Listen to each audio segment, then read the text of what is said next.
Parsha is a fascinating story, a story which seems strange and out of place.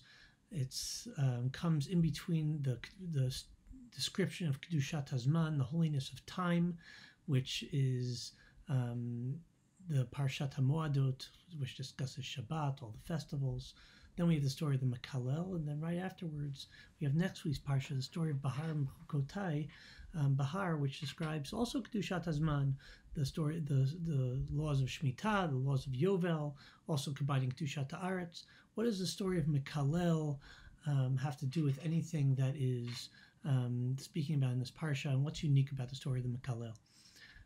I think one potential avenue is to compare it to another story, which is also abrupt in Sefer Bamidbar, the story of the Mekoshesh Eitzim.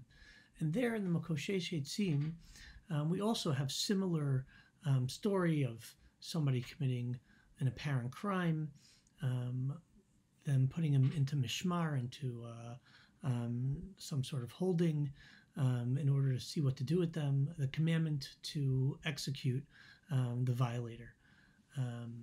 So the stories are very similar, but here in the Mekalel there are some differences, and one of them is interesting, and that comes up in Pasuk Yugimel, Pasuk Yudalad, by Deber Shalom Meshel Emor, Hotzei et Mekalel el michutz lamachaneh, v'samchu kol hashom'im et yidehem al rosho, v'ragmu oto kol eda. There's a specific law by the Mekalel of smicha. There's a law that that those who heard him blaspheme, those who heard him curse God, have to put their hands on the head of the Mekalel, which is a very strange halacha. And the Rambam, if we look, the Rambam in Hilchot Avodah Zarah, Perek Bet, halacha Yud, says that we pass like this halacha, Kol shomea birkat Hashem. First of all, chayav l'kra. Anybody who hears the cursing of God has to tear one's garment. Even if it's not one of, even if it's not Shem Adnut or Shem Aforash, you still have to rip your garments. I'm skipping a little bit. And then Kol Ha'edim v'Dayanim, the witnesses and the judges, Somchini Dehen, Echad Echad La Rosh HaMegadef, the judges and the witnesses have to place their hands, each one of them, on the head of the Megadef, to say that your blood is on your hand because you have brought this upon yourself. And he says, "Ve'ein b'chol harugei beitin misha somchen alav ela Megadef bilvad."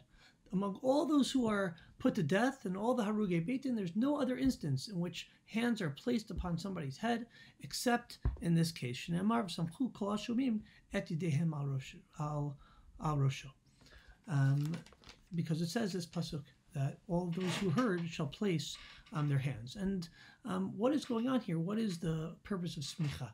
And it sounds like that this is a story in which there's a public harm, where the public, the effect of hearing this was itself harmful and also required some sort of atonement, the same way that smicha, the same way Aaron is somechet, he puts his hands on a goat. Somebody who's bringing a korban chatat has to put his hands on the seir.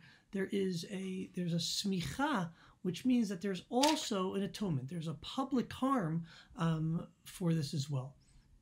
And I think this perhaps can lead to what some of the issues are with Megadef. Meaning the Megadef, it's a strange halacha. Why? What's the harm? What's the harm if somebody curses God? Right? Is it, if do we, what did he harm God? What's the problem? There isn't, God isn't harmed by the Megadef. The blasphemy of God doesn't hurt him. And I think the issue here is twofold. Number one is, yes, it's not the indignity to him, but it is that the person himself has lost a part of his Tselem Elokim, his godly image. And that's why he deserves the death penalty on the one hand, and the smicha and the nation that is stoning him is because there's public harm as well, that the public is harmed by his actions. And that perhaps is what it's doing here, in specifically in between the Parashat HaMoadot when it's talking about Kedushat Hazman and Kedushat Aretz. That here we're talking about Kedusha as well. That there is a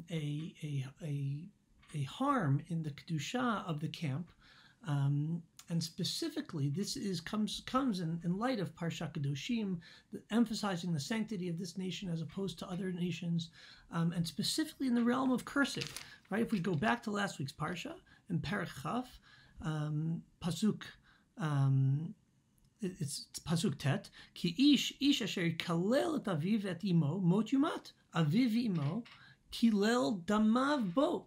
Right? That and this comes right after the pasuk of hitkadishtem v'yitem kedoshim ki kadosh ani Hashem Elohechem u'shmartem elotai v'asitem otam ani Hashem mekadishchem. That you should become holy. That you should sanctify yourselves. And you should that Hashem is the one who sanctifies us. Cursing parents is an expression of the holiness of Am Yisrael, and so too, even more so, when it comes to God. And I think that's the integration here. That on the one hand you have Kedushat Hazman, you have Kedushat Aretz, and that comes along with Kedushat Adam. And that's why the Makalel is placed here.